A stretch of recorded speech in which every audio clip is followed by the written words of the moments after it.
ভাষণ না দিয়ে বাংলার প্রাপ্য টাকা দিয়েছেন তার শ্বেতপত্র প্রকাশ করুন।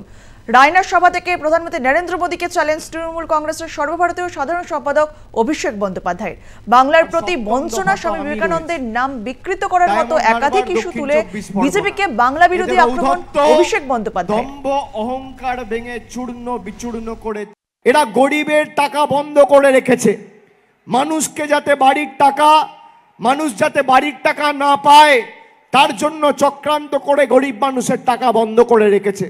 আমি প্রধানমন্ত্রীকে বলবো, ভাষণ না দিয়ে আপনি শ্বেতপত্রটা প্রকাশ করুন যে গত 3.5-4 বছরে আপনি বাংলায় হেরে যাওয়ার পরে বাংলাকে 10 পয়সা দিয়েছেন বাড়ির জন্য। যদি প্রমাণ করতে পারেন, আমি অভিষেক ব্যানার্জি তৃণমূল কংগ্রেসের কোনো প্রার্থীর হয়ে মানুষের কাছে ভোট চাইতে যাব না।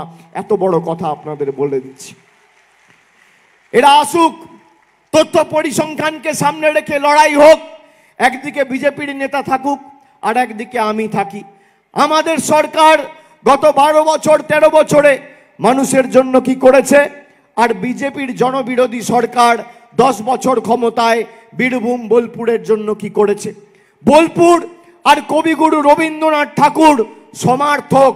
সেই কবিগুরুর শান্তিনিকেতন থেকে, তার ফলক থেকে, বিশ্ববিদ্যালয়ের ফলক থেকে কবিগুরুর নাম মুছে দিয়েছে এই নরেন্দ্র মোদীর সরকার। আমরা সেই কারণে বিজেপিকে বাংলা বিরোধী বলেছি।